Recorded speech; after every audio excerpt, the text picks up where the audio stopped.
they have even forgotten. You start to see it exhibiting in their life. The saying is that the child who is not embraced by the village will burn it down to feel its warmth.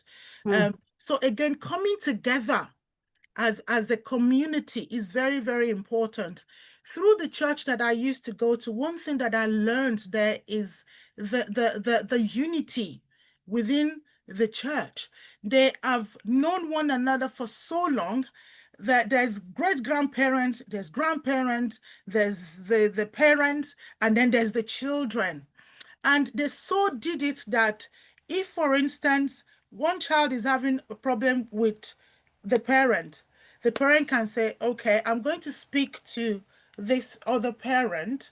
You will need to go to them and, for correction. Because again, sometimes our children, they take us for granted. Don't take it personal. I think every parent experience a period where children seem to want to take it for granted. And it's not always hitting or talking and whatever that would help. The important thing about community, which is what we were originally, but we seem to be losing it. This thing about not trusting one another, not being afraid to gel with the people that you may have the same value as. It's really, there's a lot of separation. So we need to start to look at what are the values and qualities that I will look out for in a family that I want to join together so that the child is embraced by the community or the village, and so that they will not have to burn down to feel it's warmth. So that's primary school, and I know it's I've spoken a lot around that, but it's the foundation. Whatever you build from primary school is what they will take to secondary school, they will take to college. And one thing that I want you to take away is be persistent in what you are doing. Be consistent in what you're doing, even when it feels like they are not listening to you. You be sure that you are doing the right thing, and one day you will see the fruit of it. So very quickly on secondary school, we want to again focus more on identity and peer pressure. Some children experience peer pressure from primary school, but a lot happen in secondary school. Recently, I'm doing a session with a girl of 12 years old who, this lady, she's beautiful, beautiful. I looked at her, very well statured, very beautiful, and she said, I've been self-harming, and want to commit suicide because everybody is saying that I'm ugly, I'm fat. And I'm like, in my own house, we are very chubby, oh, and we carry ourselves very well with pride. We don't look down on anyone else because we cannot all be the same stature. So it's very important that the foundation on identity is really established in our children. You know, yes, we want them to be fit and look well and all of that. But even if they don't look the way that you want them to look, please don't talk down on them. Encourage them. When a child cannot be confident from home, it's difficult for them to be confident outside. If a child that is not confident from the home goes out and is doing as if they're confident, they are pretending. I am telling you, such children, they will be easy to be misled, to say, do this or do that. Try this, don't try that. And, in our own home, we establish is that whatever happens at school and whatever happens at my own work, we talk about it. We talk about it. And there's no judgment. There's no, oh, you shouldn't have done that. It's really exploring things together as a family. I mean, this is a family. This is the children that you bore. They are part of you, and so always look at it that this is me in my child, and so that would help you to be able to develop that good relationship with your children. I learned as a mother, with my first son, I didn't know how to show emotion because I've never really experienced it before. but thank God that my son is the kind of boy that would ask question, and sometimes I want to shut him up and da da da. But Mom, please, can we talk? I need to talk. So I had to learn. I've been to so many parenting groups, learning just because I want to take some of the beliefs that I believed and now realize that is not helping me as a parent in developing that relationship with my child. I had to undo it, unlearn it, and relearn how to have a good relationship with my children. And so you hear my son sometimes say, "Oh, you love my younger ones more than you do," and I said, "No, actually, you were my experiment. Whatever I've learned through you is what I'm pushing out." So confidence, teaching our children confidence. I'm sorry to say this. I know some parents will say, "Oh, if they slap you on one face, turn the other side." I personally don't do that. I don't tell my children to slap back, but I tell them to stand. There's a posture that you stand that shows confidence. If somebody is trying to harass you and you say to them, "Can you stop it? What do you think you're doing?" Speak firmly, encourage your children. They can practice it at home. Let them practice it at home. I will say to them, stand tall, stand strong. You're not a weak person. You're a strong woman. Look at me, how strong. you know. And sometimes we turn into a laughing matter and joking matter, but honestly, it has helped me in that area that I can say that none of my children has experienced bullying or even peer pressure at school. Then we want to stay engaged even when they are pushing us away. I've said about that. Don't think they're not listening, they are listening to you. And then learn to address issues calmly but firmly. Learn to address issues firmly. You have your values. There are times that children will want to overstep your values. Don't rush to shut them up and say, "No," or the way we express ourselves sometimes. We want to, in fact, there are times when I will say to my children, "I've heard you, but I don't want to talk about it yet." It is because they've said something that have shocked me, and I know if I open my mouth, I'm going to overexpress myself. So I would say, "Okay, I've heard you." Sometimes I would even smile. That smile is on my face. But in my heart is either panting and saying, "Lord, what do I do here? What do I say here?" So I've learned to say, "Okay, we'll talk about that later." I have learned as well to listen, even when I know the answer to give. I want them to finish the conversation that they've started, to finish the sentence before I would speak.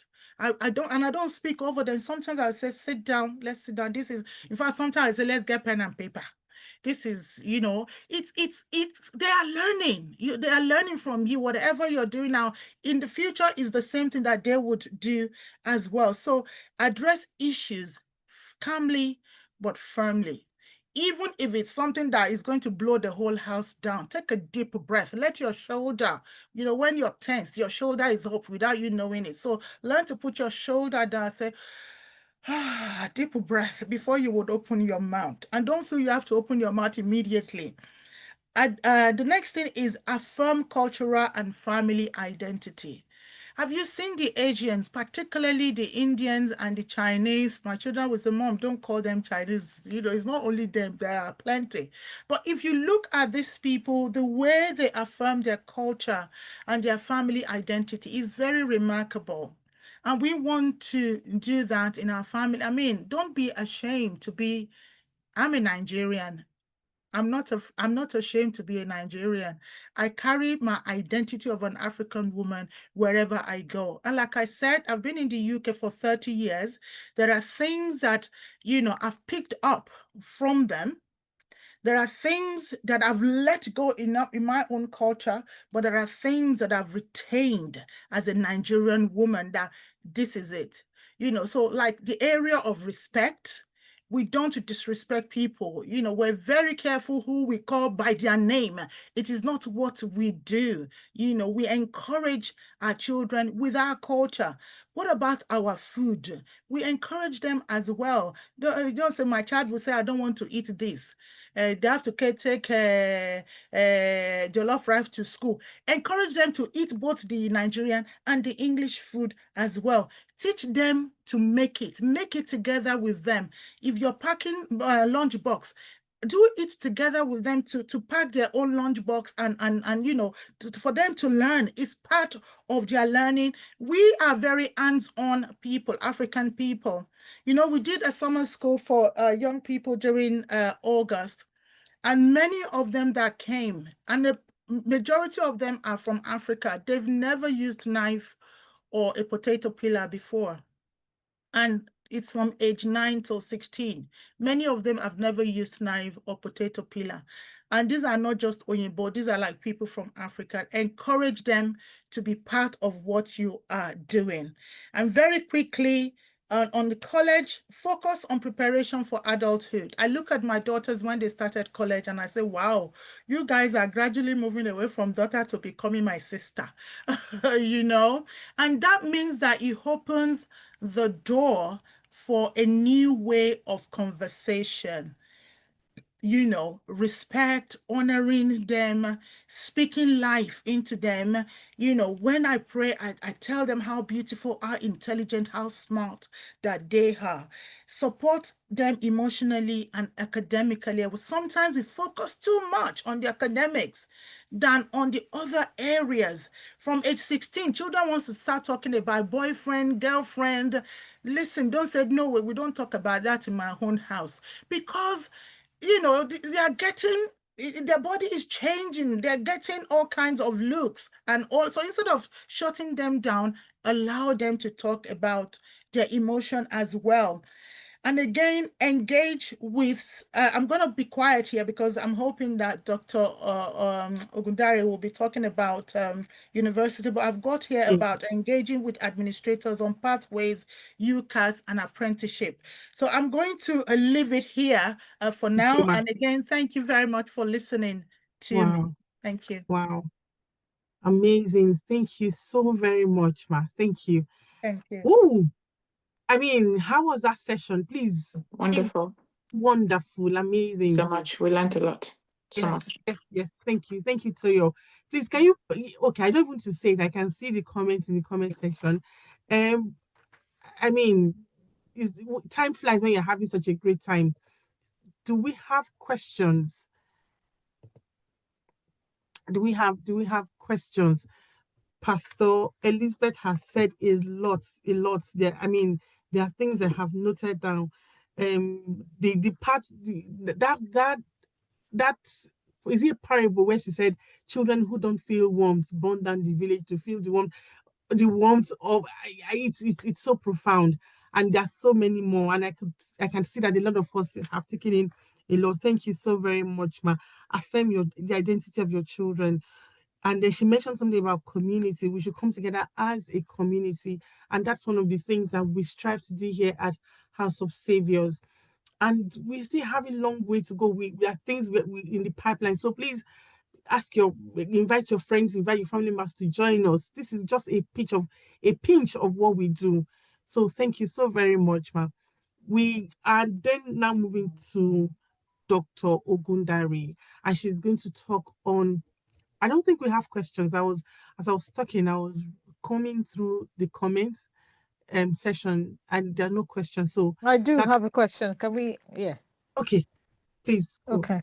Yeah. So I was going to ask. So Pastor Elizabeth talked about bullying and how we can help the children, especially because of the extra layer of complexity that comes with our own children in an environment that is totally different from where we are coming from or where we're raised, and even their skin color shows it. What quick tips would you advise? So there was a scenario of a child in high school who is like, I'm going to use your own words. You said you tell your children that you're on the what's the way you described it? That you're on the big side, or what? I can't remember. No, not the. You didn't use big. I can't remember what Yeah, she said again. You're on Chubby. the It was chubby. chubby. Thank chubby you. That's side. what other. the Yeah. chubby side. So for a child who's on the chubby side, and there was a case of it being, and it was a boys only school, and it felt like, because the boys are a bit like that. So when they go into the rooms for change, for changing either for pee and all that, the boys will all those kind of, how it can be subtle first. It starts unconsciously. But say, oh, why you so, for a guy? And then they're looking at him, like, oh, how come you're, as a chubby child for a guy, and seeing that, both the front, the back, everything feels like, oh, it's kind of, really, really chubby. And it starts subtly, gradually, they start to, make fun, tease, and like, oh, they say it within themselves. And initially, it doesn't feel like it's a problem, but, as the boy is going to school and experiencing it more and more, so scenarios like that, what would you advise, parents to do in handling that, and, still helping the child pull through, but again, still putting that stern warning out there so that they don't continue to subtly bully or, walk on his ego, so to say. I mean, this is why it's important for parents to be involved in their children's school life. If you're involved in your children's school life, it'll be easy for you to address issues quickly. It will be easy for your child to tell you, I'm experiencing this at school. And if you've tried to kind of put that confidence in them, but it's not working, then it's important that you let the school authority know. Every school have an anti-bullying policy. And so you want to speak to the school and tell them this is what your child have said. And sometimes you want to make it anonymous as well. You don't want the children to know that it's been reported, because what the teachers will now do, from my own experience, is that they would want to first of all look at what is happening. So when it's like the playtime, when they have to change, they would send a teacher. I mean, this is the school that I have experience. They will send a teacher to just kind of monitor what is happening. And so if there's anything like play, because children will play around. And can I just quickly say as well that sometimes teach your children not to take things too personal, because your response to what they're doing or saying as well can either empower them or diffuse the situation.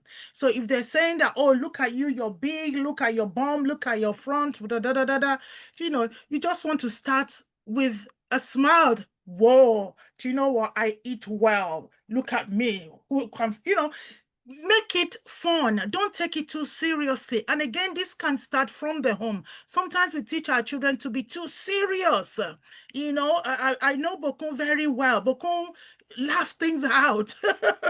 You don't teach them not to take things too personal, because the more you are trying to be too serious, stop it, don't do that, it's like you're encouraging them to continue, But if jokingly it's not working, then this is where the school authority needs to take part.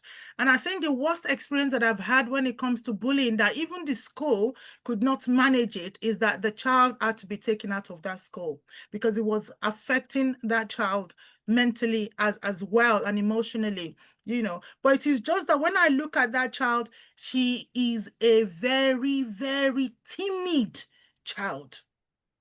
And when the mom approached me as well, and I was saying, this is what we do, the mom is like, oh, but Elizabeth, sometimes the lion inside of us, when it comes to our children, has to come out. Now, I'm not teaching you to be violent. I hope you're understanding me, but it is learning and teaching your child to be strong. And this can be even at home. There are some children that you speak to them and they start to cry. Why are you crying? Engage with your children, boost their confidence, boost their self-esteem. Now, can I just say something very quickly? My daughters, there were times that they opened up to me that, Mom, sometimes when we see the girls that are slim and all of that, and then even on their chest, and I have to say, God created you this way. And you have to carry yourself with confidence. And when you don't feel Yeah. confident, speak to yourself. I am fearfully and wonderfully made. I am beautiful. And then we start to look at, is there anything that we can do practically? And it's not just because of the weight, it's actually even because of the health as well. So, Yeah. I mean, I hope, I don't know if I've answered your question, but in summary, teach them confidence at home. Teach them not to take things too personal. Some people are very touchy. Any little thing, they take it too seriously. And these people that are looking for trouble, they don't care. And then if that doesn't work, report it to the school authority and be present. Be present. Be present. Ensure that something is done about it. If they're not listening to you, go to the council, the education department in the council, write to them, and make sure that you follow it through. Many of us, we start something, but we don't follow it through. And that's the reason why sometimes they don't take us seriously. Thank you. Thank you very much, ma. I have a question, but I'm mindful that we do not have enough time. But if we have time, I could ask Dr. Ogundare that question as well. But I'll tell you now before you go, and you don't have to answer. You can put a comment in later, and I'll read the comment. So my question is there any age you advise that for girl child? At what age is it okay for them to start dating? I know this could be generic, it could be based on family values, but I'm just looking for a second opinion. But you don't answer it now because we'll be taking too much of Dr. Ogundare's time. So thank you very much, ma. Sammy, can you show my beautiful picture? Look at them too and look at me. Oh, okay. Please let's mute ourselves and let's welcome Dr. Ogundare to take her session. Her focus is going to be on how we support our children in higher institutions, universities, and and I know I'm going to be a great beneficiary. So please let's put our hands together for her. The floor is yours, ma. And she start by, please tell us about yourself, introduce yourself the way you would love to, so that we'll know all the things you are into before going into your session. Thank you so very much, and thank you for having me. My name is Omoshade Ogundare, and I guess thank you to Bokun. As usual, you know how to headhunt and pull us out, and I'm happy to be here. I also do not have too much time because I have to be off by 9 p.m., but I'll do my best. I guess I will start by introducing myself. I'm a Christian and I'm a wife of 23 years to an awesome man. I'm a mother of 3 champions, with one of them being a neurodivergent person. I'm a child, adolescent, and adult psychiatrist. And I also dual trained as an occupational physician in UK. I lived in UK for about 18 years, if I'm right, and I've been in Canada for about 5 now, this month, thank God. Another story for another day. I'm a youth mentor. I advocate for children with ADHD and autism, haven't lived it, and I'm working with that myself. I'm trained as a CBT specialist. CBT is cognitive behavioral therapy. So I do a lot of private counseling myself as a life, wellness, and relationship coach. I'm a book lover. I run a book club, and I believe that we can grow through literature. And my book club is focused on women because I believe that a lot of women need this to be able to further help their children on the journey of life. I run a small group as well, which is like an encouragement group for women, Christian professional women, called Aza Women Connect. And we do life together because I so believe that you cannot go on this journey alone and you need your village. And so we do a lot of encouragement, supporting each other, prayers. And that's why I'm going to have to jump off very soon because we have a prayer coming up at 9 p.m. Okay, so let me go straight to the point. I think my focus is on university, or in the North America, they call it the college kids. Yes, Bokun always calls me my learned colleague. Yes, thank you for that. Okay, so let's go to the college students. I'm blessed to have 2 of them in college, and I have a younger one who is still in the elementary. So let's go. I broke this down into a few stages because that's the only way it can help me. I usually would have done a Zoom kind of like I'm a teacher, so just permit me, I'm an assistant professor in the university as well. So, but I will do my best to break it to best of our ability. I'm focusing on academic, spirituality, social needs, finances, mental wellness, physical health, sexual health, and I call it overseas health, and I will explain why. A lot of us have children schooling abroad, let's put it that way, because I don't know where we're all joining from. Some people are joining from Nigeria. Some people send their children abroad. Some people are in UK and their children are schooling in other European countries. Some people are in UK and their children are schooling in America. Some people are in America and their children are schooling in Europe. Some people are in the America and their children are schooling in the UK. So it's all over, but it's important to understand the dynamics around some of these things. Thank you so much for the first speaker. In my opinion, you've touched almost everything I want to touch, but I'm just going to pinpoint on some specific things. Let's go to the academic. For us that we have kids in the university, it all depends on what level they are at. For those just going in, a lot of children are just going in this September. There are things you have to know. For those returning, there are things you have to know. For those wrapping up like in their final year, there are things you have to know. But what I say to parents is that don't throw that child away because the child is now, in quote, an adult. You're still a parent and you're a parent forever. So whatever it is that you had been doing to have gotten this child enough to even be in the university, you have to continue. Be it support, be it prayer, be it confidence boosting, be whatever you need to do. A lot of mothers or fathers, I'm not sure if this is only meant for females or combination, they travel with their children for the first time when they go to school.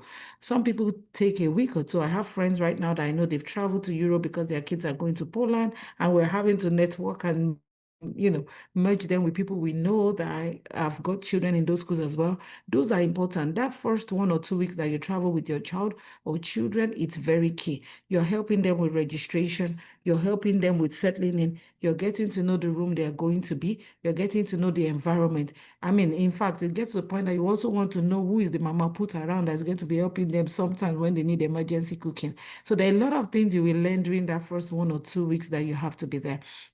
One other thing I say to parents as well during that, under the academic now, is depending on where your child is, if your child is traveling away to school, who are you putting as the guardian? Who are you allocating to keep an eye on your child, especially for those coming from Nigeria? Where I'm having a lot of cases where they're having to come with things like parents that have abandoned their kids and I use the word in the abroad because they feel sort yourself out. No, remember these kids are still young. There are a lot of them that are even not yet well matured enough to go to uni, even though they're 18. So being 18 is not enough to say I'm fully matured. You have to be matured mentally, physically, emotionally, psychologically. And a lot of our children are struggling there. Who is the guardian that you have appointed for your child? And the choice is important. What are you looking out for in terms of the guardian? Do you share the same values? Do you share the same, the same kind of ideas? It's very important there.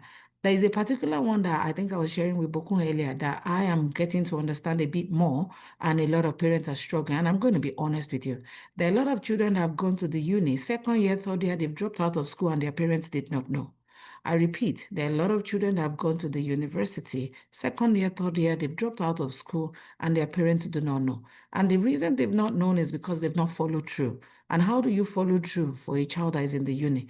How are you checking their result? Are you only waiting for a child to tell you, oh, I got A in all my studies, I got this, or how do you monitor? Of course, you want them to also be independent, but there's a way you have to still manage and support them. And that's where the third-party authorization comes in. I discovered this along the line, and it's very key as parents that you have to know that every university has got that form online.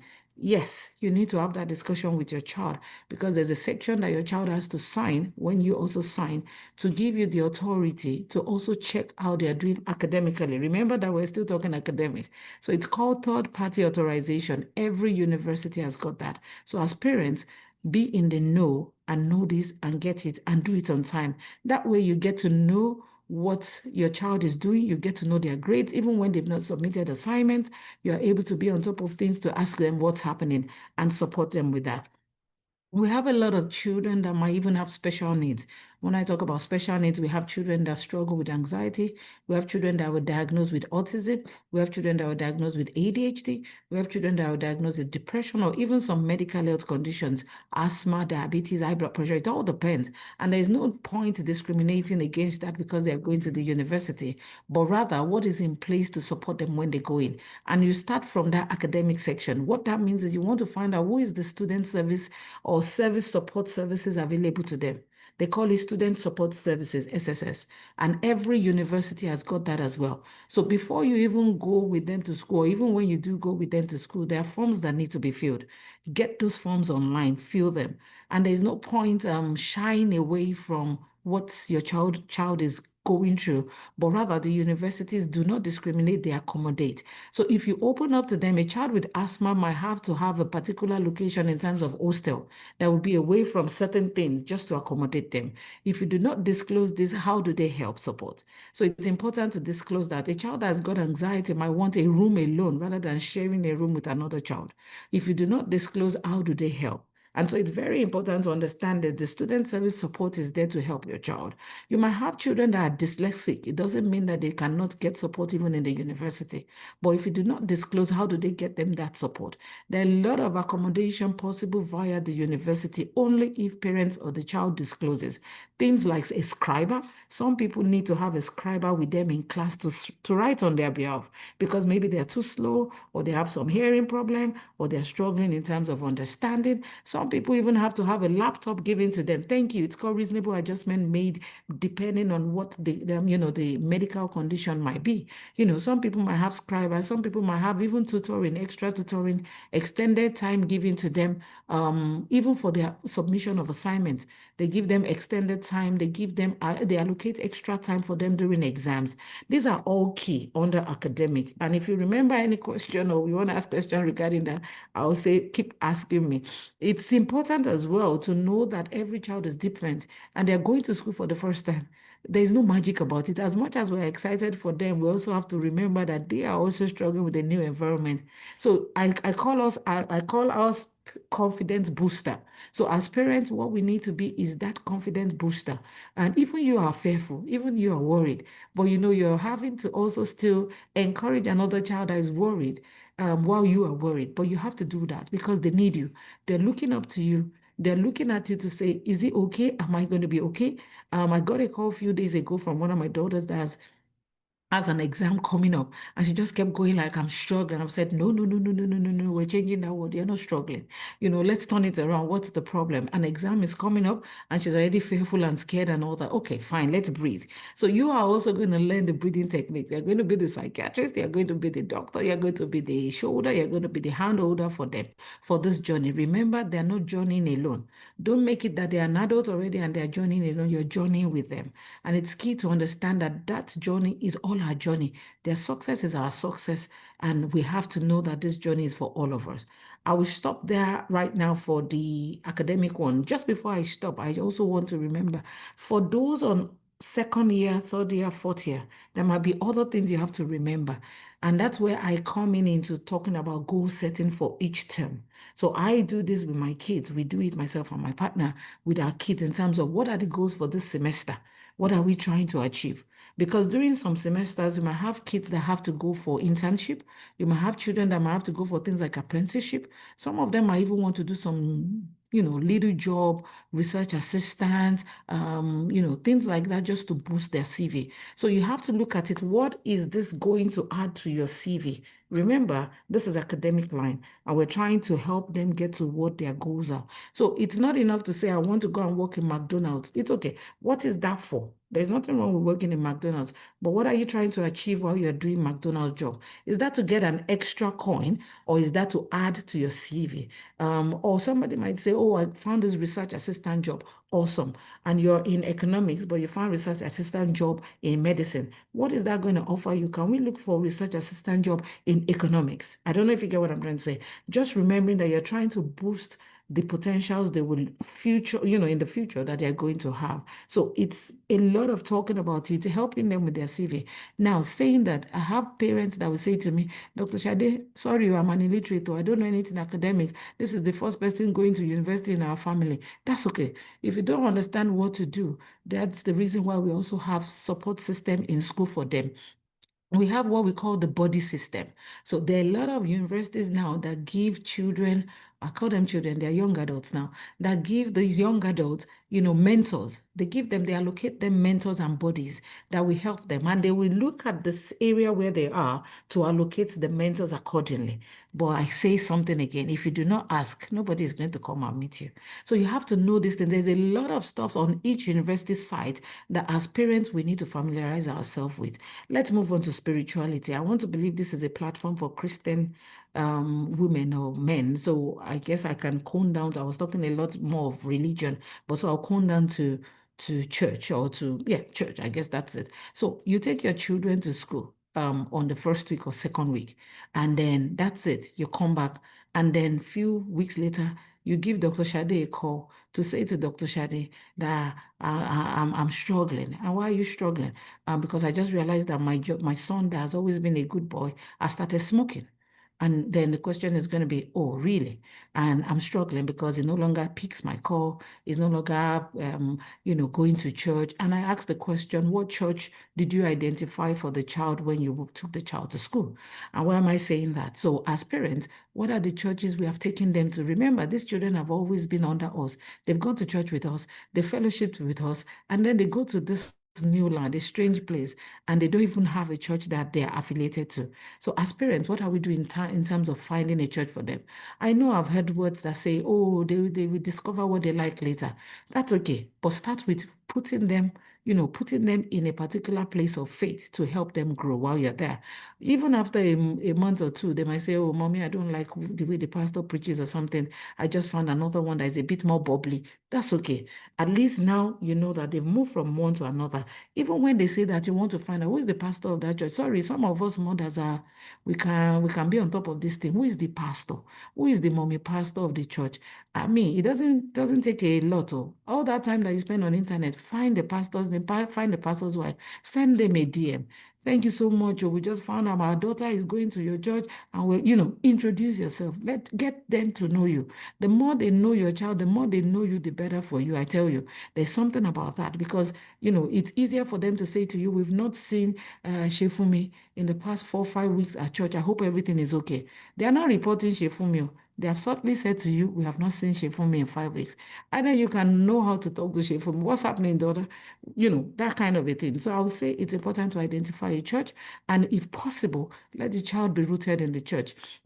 One of us does Sunday school in the church where she attends, and that keeps them going. That's also helping them to be rooted. Another one of us actually plays the guitar in the worship team, and that keeps them going. That whatever happens, you're sure that the word of God is rooting into their heart and they are gradually growing. And that core value and the family value is not lost, even though they are in the uni.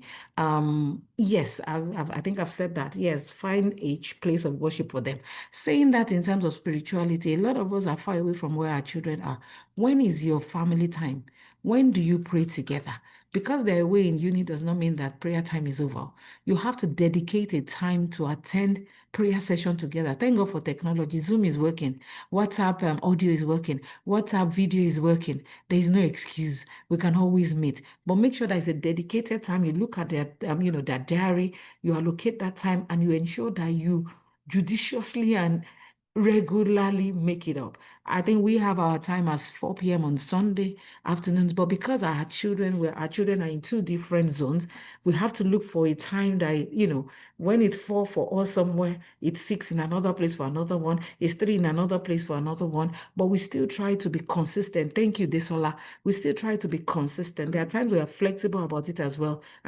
And sometimes because of our own work as well, we have to shift it to like 6:30. But they know, even now, it's becoming a habit from them. I feel like, when are we meeting today? Even we as parents, we're looking at each other like, hey, oh, okay, let's move. But they are now so used to it and they're looking forward to that time. That is the time you catch up with each other. That is the time you get to pray with each other. That is the time you know that consistently you know what's happening to them. But if you don't make that a regular thing, you will just realize that the values you've built in them is gradually going down. That is also the period you incorporate the Bible study. Right now, myself and two of them, we're doing the YouVersion. I'm sure you know the Bible study YouVersion. We pick a topic and we're going, and we see that you have to just help them to grow. Our parental role is not over till it's over. So even though as much as they are kids, we're still their parents. I have my mom staring at me, let me tell you, so that you can understand. I'm sure she's going like, yeah, really. But she's sitting right in front of me here, staring at me. And so, but I'm still trying to be of best behavior. Okay, let's move on straight to the social one. The social one, remember, parental role is not over till it's over. Yeah, let's go to the social part. Remember that these kids are just going out to the world for the first time. A lot of them have never shared bathrooms. A lot of them have never shared rooms. So, like one of us was going and we were saying, Ashiri Matu, we're going to get to know. You're this one that will be begging you to pack your pants, pack your bra, tidy your room, tidy this and that. This is the time you're going to the main world. So, and it was a big one because, you're not going to share a room with another person. And, so those are very key. You have to also train and plan with your child when they're going into the big world. Some have to share rooms with 4 people. Some have to share room with 2 people. It all depends on the school. And I'm sure we can, yes, thank you, we can relate. I remember my son was really eager to share room with 4 people at a point. And he went. He was there for the summer break because he had some things to do. And then he came back. I was like, Mommy, I will never. I was like, what happened? Now started sharing some stories. There's one that smokes, that has different girlfriends coming. I was like, hey, maybe you want to experience life now. It's good like that. I remember the dad asking me for this new semester, so what's going to happen? Is he going to still share I said, share 4 room like her. The boy says he's not doing sharing of 4 rooms. His eyes are seen, things like that. But it's also good for them because that way they appreciate what they have. They appreciate what you have also imputed in them and they do better for it. Also cleanliness. A lot of our children going out there, hey, God, there are some parents that go when they go visiting and they have to be the one washing for them. No, train up your child in the way they should go so that when they grow old, they will give you peace. It's very important to help them. There's also big peer pressure out there. And it is real. And I'm going to share some few stories. And it is real. There's some universities in UK. I'm sure some of our parents, some of you know, that during their induction period, they are sharing cigarettes, they're sharing drugs, they're sharing alcohol, and it's meant to be condoms. Thank you. We will come to the condoms one in a bit. We'll come to that one. They're sharing all those things in a bit to, in quote, incorporate them into the big life. A lot of children have gone that way and they've gotten lost. I'll use the word lost. I have a case on my hand where the child almost lost the placement in university because he wasn't going to class anymore and was doing drugs. It took a while to know what was happening until we started seeing some encryption online. And, and that's why I always say that you have to know your child. And we'll come to the internet one.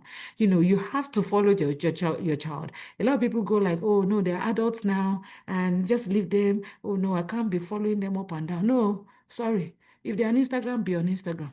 If they're on Snapchat, be on Snapchat. You will see some things. And that's the only time you can know. It's not, how do I use the word? It's not policing them, but rather some of the times you're able to discern something going the other way and you quickly correct. And I'll give an example. I remember, and I'm grateful to God I quickly saw it because sometimes, the way those pictures will come, I don't know what they call it, the stories, and you've seen a picture and then it disappears, and you see a picture and then it disappears. And luckily I was at work and I saw one of the pictures and I saw my daughter and I saw the dress that she wore. I was like, auntie, what's that? What's happening? What's this one? Where did you get this one from? Sorry, me, I know my own kids in toto. And I was like, what's this one? I was like, oh, we had a party, some with our friends, and she asked for a particular kind of dress. Auntie, I'm sorry. There is no amount of particular dressing that your friend asked for. We do not dress like this. Sorry. this is and I repeat, whatever I'm saying to you is what we do in our own homes.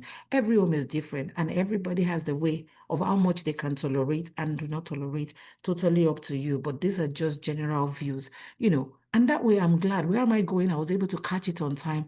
And we of course, we had a press conference quickly, and we had we had to debrief and re-strategize and things like that. But some people, their children have put them on private. They cannot see their account. They cannot follow them. They cannot see them. I'm sorry. In my own opinion, a lot of things are happening behind the scene. And the early time you catch it, yes, press conference. So the earlier you catch it, the earlier you can manage it before it gets worse. Going back to the one I was talking about, drugs and smoking, and the parents could vouch that this child was not on drug. And because of what I saw online, I think one of them brought it to my privy, and I looked at it and I was like, no, it's not even only that this child is on drugs, this child is now psychotic. And I said to the parent, you're going to have to go to the child's school. And they were like, how do we go to the child's school? Like, I was like, I think you don't understand the emergency of this. If this child is not able to do the exam, they're going to send this child out of school. So it's still better to go to school now and ask that for extenuating circumstances, this child needs to be pulled out while you go get medical care for the child. Lo and behold, they managed, and they got there and they met the child in a room full of cannabis. And the reality about life is that is becoming a new thing now in UK. In Canada, it is legalized. It makes it even worse. So when you are worried about using cannabis as it's actually legal. So as an adult, they can go into any shop to buy it and use it. But let me leave it there. But where I'm going is know your child in terms of the social part of things. Follow them where they are. Of course, you're not policing them, but it is part of parental guidance. Educate your children on internet use. Educate your children on the use of internet. Educate your children on the use of internet. We're not going to go back on internet use. It has come to stay. It's even getting worse. I was speaking with the two of mine last week, and I was saying it's going to be difficult though. Me, I'm still struggling to even know how to type anything. We're going to AI. Thank you. We're already on AI level. If I was saying to my mom, we're still trying to teach mommy how to use Zoom, and then we were already on AI. Long thing. So as every generation is coming, I remember the time of BlackBerry. We thought BlackBerry was here to stay. We have moved from BlackBerry to iPhone. iPhone is good. In fact, right now, I'm sure my phone is looking like 19th century because we're moving at that speed now. And it's either we get to use it and understand how to use it nicely without abusing it, or we're going to be really behind. These kids are talking, they even talk in encrypted ways. When somebody is saying FOMO, please, what is FOMO? And you're still there thinking, what are you saying? And then the next thing, just saying, Mama, what is Mama? And then you're like, I'm sure you understand what I'm trying to say. And then you're like, what is that? A lot of slangs, a lot of encrypted words. Is either you are on it or you are not on it. Yes, coded words. They talk in codes. They tell you 143. What does that mean? 219. What does that mean? So you can't afford not to be on top of things as parents. No, we're not going to allow that because we're parents that are going to do better. A lot of our own parents, in my own opinion, there were things that I wish they did. Thank you, YBNE. You can interpret that. There are a lot of codes. So it's either you know it or you don't know it. The day that my kids sent me that how to decode something, I was like, what? Where do I start from? So along the line, I might share with Boku and she can share with you as well. Bullying is real in the university. We have to know. There's still bullying. Some people will bully you for what you're not wearing. Some people will bully you for what you're wearing. For the girls, I feel sorry for a lot of the girls. Some people will bully you for the hairstyle you have. Some people will bully you for still being mommy's girl or daddy's girl. It's real. Some people will bully you because you say no to going to parties. Some people will bully you because you say no to not taking alcohol. Some people will bully. There's so many things. So it's very important that we keep speaking with them and understanding where they're at and to help. Remember what I said? We are their confident booster. To let them know that you are okay. I remember my son was actually kicked out of a WhatsApp group, and I'll tell you why. Because they were doing pornography, and he said, no, this is not appropriate. And he said, no, and they kicked him out of the WhatsApp group. And he was not sure what, you know, and you can imagine what that is in the midst of everybody. You kick me out. So he was already feeling, you know, anxious about it. He was already feeling out of place. But I'm glad he brought it up and we talked to him. It is better to be the only right person than to be in the middle of 20 wrong people. And that's okay. Stand for your truth. Teach your children to still keep standing for the truth no matter what. I think our children are doing better in terms of gender acceptance, especially in the university. Some of us are still struggling with what is transgender, what is a LGBTQ25, whatever it is called. You know, it is okay to let them know that this is real. That does not mean that that is who they are, but they have to be exposed to this to know. They do not judge. I say to parents, do not judge, but your child needs to know what you stand for. What do you stand for? What are your core values? What are your family values? They will meet many people. They will meet blue, black, red, pink, anything. That's okay. That's part of life. It's part of growing. But what do they stand for? Because even out there, it says, let your light so shine before men that they might see your good deeds and glorify God in you. Last week, my son told me that he took a boy that he has been his friend for a year to church. His name is Mohammed. And I was like, how did that happen? And I was like, I just invited him and he said he was happy to come with me. And I was like, really? I know the boy is a Muslim, but they've been friends for a whole year. And I'm sure he picked some things off him. And, you know, by the time he was inviting him to church, he was happy to go. And that's why I'm saying you don't have to force your religion on other people. Accept other people's religion. Teach them to accept other people's religion, but let them still stand out and stand for what they believe. I don't know if that covers it. Let's move on straight. Let's go to finances. Finances, parents. I talk to parents about pocket money a lot and upkeep. It is important not to send these children into the wild world and not have any backing. Let me put it that way. It is important to not send them into the wild world and not have any backing. When I talk about backing, a lot of our kids are struggling. Now, remember I said to you that I'm a youth and young adult mentor. So I get to be there in quote, Auntie Adubo. So I get to understand and hear what is going on. A lot of our children are struggling. And I say to parents, be realistic and be truthful to yourself. If you are not able to afford a particular school, don't go and throw your child there. Education is education. Some people want to be in Oxford. You go and put a child in Oxford and Cambridge. Now their friends are going to Maldives on holiday every 2 weeks. Your child cannot even afford to go to Lagere. You know, what are you doing to them? It's not fair on this child. So it's important to know what is the plan for upkeep. You know, what is the plan for upkeep? Some children come to school and they're struggling in terms of doing, you know, short, small jobs just to make up. But guess what's happening? They are missing classes. Now grades are going down. They are failing and they're sending them out. So how do you plan to balance that? It's okay to also work. These children have to learn to also make money. But it's important to know, how do I manage the time of working with my time of study? You send them to university for a reason. It is important they achieve that no matter what. I don't know. That's my part I want to do in terms of finances. I know a lot of UK schools and North American schools also do things in terms of what's that school fees thing called? Help me. Student support. Is it student support or Student loan. Student loan. loan. Thank Okay. you. Thank you. So it's important as parents as well to check that out, because some have also said that that student loan is not enough. It doesn't get anywhere, but some parents just go like, oh, no, your student loan, collect anything you want to collect. If you can help them out in some ways, please do. Please do. A lot of us did not come on student loan, and more reason why we can stand on our feet today. Thank God to our parents. You know, so it's important to see what we can do to support them. Student finance, student loan. Thank you, Dele. You know, I think that's also key. Let's move quickly. Mental wellness. I think I've touched on that a lot already. University is the real deal.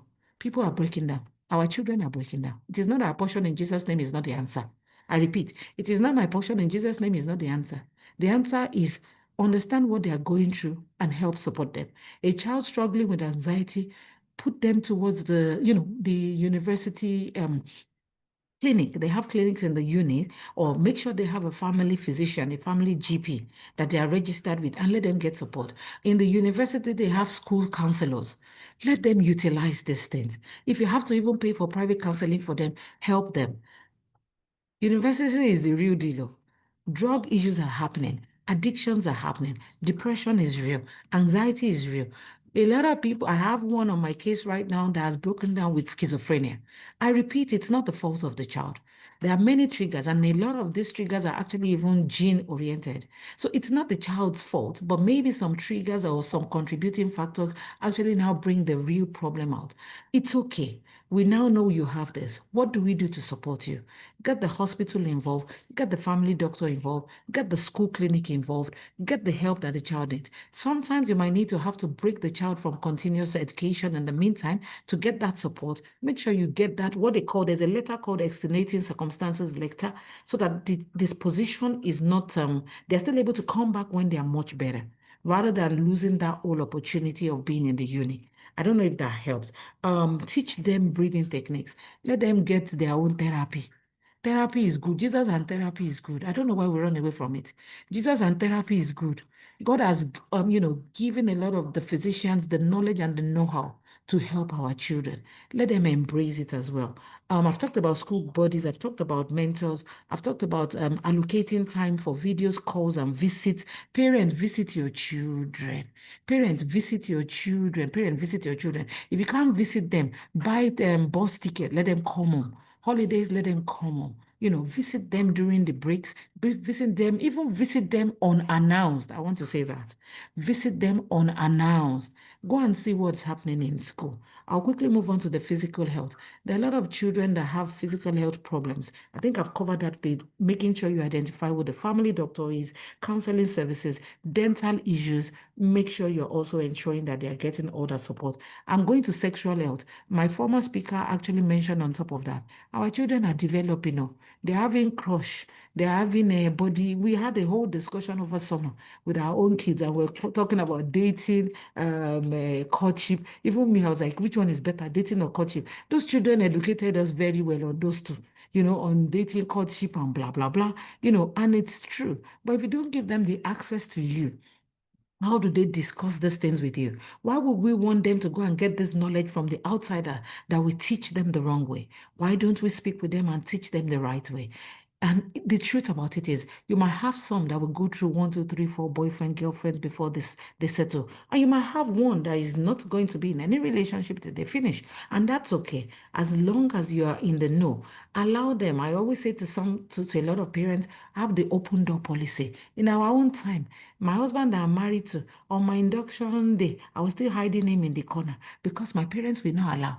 The person I got married to 1 year after, I could not even bring him into the home because that was the way it was. But no, I would rather now get to know who you are dating, and then we can put you through things. There are a lot of the butterflies they're having, and red flags are showing, and they really cannot pick it. But as parents, you pick those red flags because you are seeing, and there are subtle ways to talk them through it to be able to help them. You're not policing them. You're not enforcing your authority upon them. You're guiding and helping them as they grow into adulthood. I don't know if that helps. Let me go on to I've talked about sexual health, and I'm going to talk about overseas health. I think I've actually even touched it as I was talking. In terms of overseas health, what I'm talking about is a lot of children coming from Nigeria, going into the Western world. They've never been there. You have people going through flu. They come in the seasons of September, October.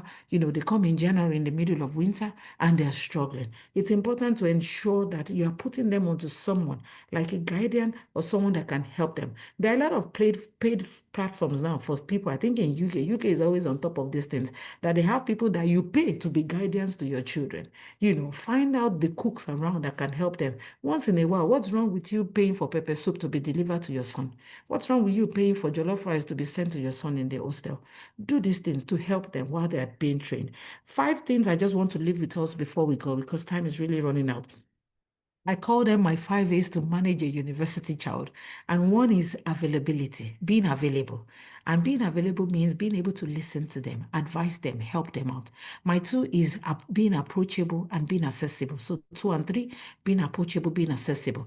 You see this mama mentality, this Nigerian mentality, I am all and be all parents. Leave that though. We're coming to that age where your child should be able to speak to you. Your child is growing into an adult. They want to be able to approach you and tell you, Mom, I'm struggling. Mom, Dad, I'm struggling. This course is just too hard for me. I have a lot of children. The other day I was sharing with, I think it was Boko I was sharing with, another family that we know, and we know the child was actually sharing with my daughter in the basement that leave those parents, they think I'm in final year. They don't even know that I've left school. So the child is already dropped out. And, but the parents already had high expectation. But why is it that we are hearing in our own house, but the child cannot speak with their own parents? I don't know if you understand what I'm trying to say. So let your child, be approachable. Let your child be able to tell you if they're struggling with a course, and be that kind of parent that is not going to enforce a course on a child if it's not working. There are many parents that want their children to be doctors. The children start off and they struggle. It's okay. Try your best to see if they can still manage. If they cannot, find other things. Doctor is not the end of the world. There are many children that are succeeding as scientists. There are many children that are succeeding as creative writers. There are many children that are succeeding as engineers. There are many children that are succeeding in other ramifications of life. It's not all and be all for medicine, pharmacy, engineering, for a child that cannot actually take it in. I don't know if that is resonating with anybody.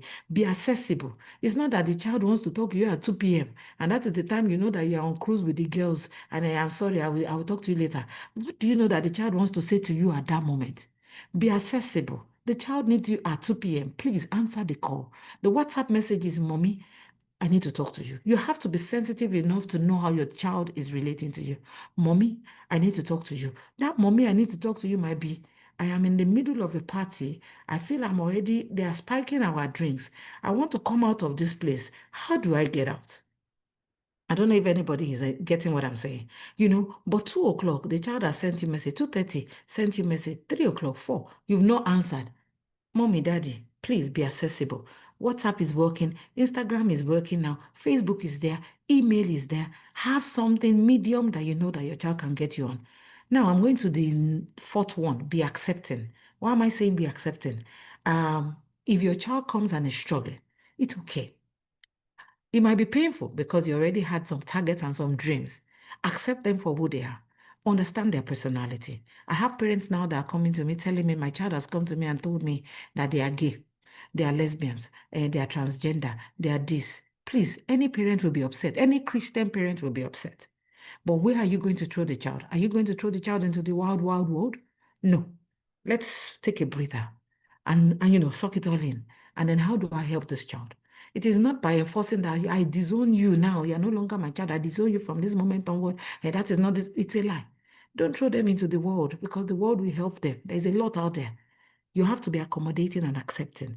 And what do you want to do? You have to reinforce what you have told them already. You want to help them do, go through the things there. Some will come with school report. You're expecting A and they come with D. So what next? Accommodate them, accept them, and then what can we do to make it better? Get the tutor. There are a lot of tutoring opportunities in the universities that even as parents, you have to know. I remember when my daughter first called me, I think the first semester she started, and she was like, "Mommy, this particular subject, I need to get a tutor." My heart started beating because I was like calculating, how much am I going to pay now for tutor? How much am I going to go and pay now for tutor? And I was like, hey, do you really need a tutor? Can I just, is this something I can help you? I was like, no, Mommy, it's free. It's part of the school support. I was like, oh, really? Please collect tutor. Sharp, collect tutor. I use the tutor to your advantage. Do you understand what I'm saying? Because a lot of it is calculation. Hey, God, where am I going to get this money again? Please understand the school system and use it to your child's advantage. I think I've made, and I said no judging. Please remember, no judging, no pressure. Help your children. There's a lot of pressure even out there already. Even as adults, we're struggling. So imagine what they are having to go through. Put yourself in their shoes. And the last one is acknowledging. I think I've talked about that in terms of problem solving. Give them a second chance. Yes, some of them might have to redo it. Some of them might have to repeat and give them a second chance. Let your shoulders be the shoulder to lean on. Let your shoulders be the shoulder they can lean on. Don't compare. In this life, do not compare. Mrs. Lagbaja on that road, you and the daughter went to school together. The daughter is first class now. You are still in tutu. Abeg, don't compare. Don't compare. We are all uniquely and divinely orchestrated for our life's journey. Do not compare. Give them space to grow. Above all, celebrate them. Hey, celebrate them. They are looking to you. I got A, I got B. Please celebrate them. Celebrate your children. I think it's a good place to stop. You can ask the question. But before I finish, I just want to share with us the word of God. Proverbs 3:5-6 says, trust in the Lord with all your heart and lean not on your own understanding. In all your ways, submit to him, acknowledge him, and he will make your path straight. As parents, we need that all the time as we hold our children's hand as they become all that God has designed them to be. I'll stop there. Thank you. Wow. Ooh. Thank you so much, Dr. Gundari. I mean, who is in this space with me? I mean, I'm trying to recover. Thank you. I mean, personally, you have equipped me so much, and gratefully my husband is here as well, because we have 2 children in the university. I've been singing this session in the group since last week, that I'm looking forward to this session because our second son just went into uni in September, and I've been asking, are you okay? Are you okay? I mean, you've equipped me to be a better mom, a better support. Thank you. Please, can we keep the appreciation going? Let's appreciate Dr. Gundari. Thank you so much. Whew. Wow. Let me check the comments. Do anybody with questions? Because some of the questions I was going to ask, she has answered some of them. Wow. Toya says, I feel like I've grown 10 years just by, I'm telling you, honestly, Zoom user, please, can you change your name? Say, wow, so he said, loaded, big eye opener. Super, thank you. Yes, absolutely. Please, is there a way we can get the record? Yes, you can get it. In fact, I should even set it. I should set the recording. Thank you. Thank you. Thank you. Is there a way we can reach out to you, Dr. Gundari? That's another thing. I think what I'm going to do, I was going to do my QR code and send it to Professor Bokun. But Professor Bokun, I will send it to you, and then you can share with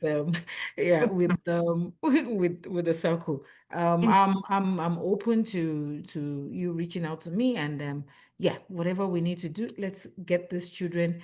And one thing I always say to parents is, the effort you're putting in now is not just for these kids to be okay. It's for you to be okay, so that in your old age, you're not dragging. And we've given ultimatum to the one in our house, so we cannot be having children at 30. Me too, I want to have honeymoon again when they have all gone. So it's important to do whatever we need to do now to ensure that they are stable adults and they can stand on their feet wherever they are. We're there, we're not there. Yes, it's for us to be okay in our old age. Okay, I hope that covers it. Yes, absolutely. You've done a fantastic job. Time is fast spent. And then sorry, we might need to just let Dr. Shade go if she has to, because I know she's got a meeting. Yes, that's where I was headed. So thank you very much. Can I quickly say before she leaves, I just wanted her to know that it's not just the parents that appreciate this. There are single women here who are not even parents yet, who are thinking of adopting, and it's just really, this is mature people. It just sort of puts them in a good position to be ready. So thank you very much. Thank you. Thank you for that. Thank you. Thank you. Thank you. Thank you. And thank you, Bokun, for making this happen. Thank you. Bye for now. Hope to see you. Thank you. Bye. Thank you. Bye. Wow. This has been an amazing session, and I'm really, really glad that we were able to have this session. I mean, from the look of things, it was looking like it wasn't going to hold, but it has held, and a lot of us are better off for it. So, do we have any other questions? Do we have any other comments? Anything anybody would like to share? Why? Please go. You can put your hands up. Why that is going on? I want to encourage us to, to go back and listen to the recording when we share it, and which we'll do after now, probably today, or it's going to download and we'll share the link in the group. And secondly, I also want to, again, encourage us that this is our first session for the year 2025. No, this is our first session, but it's not going to be our last. We have a whole lot of very engaging, very value-adding sessions that the leadership is planning. And I can tell you that just like today's own, every session we are planning is going to add a lot of value to us. So please come ready to learn. When these programs are put in, send the links to your friends. plan to attend as well, so that we can all grow together and become the saviors that God has destined us to be. Thank you very much. Bokun, is there any closing word for us before we leave? No, ma, I'm a guest on this. Anything you say Bokun is is our leader. For those who may be joining for the first time today, Bokun is our very esteemed, very committed leader, and we are very proud of her. So that's why I'm calling her to, if she has a word to share with us before we close today's session. No, nothing from me. Thank you. Okay. Thank you very much, everyone. Have a beautiful weekend, and don't forget to share the link and listen to the recording all over again. God bless you. Bye, everyone. Thank you so much, Bye. Sawa. We love you. Thank you. Okay. So I'm going to stop recording now. Thank you, Bob.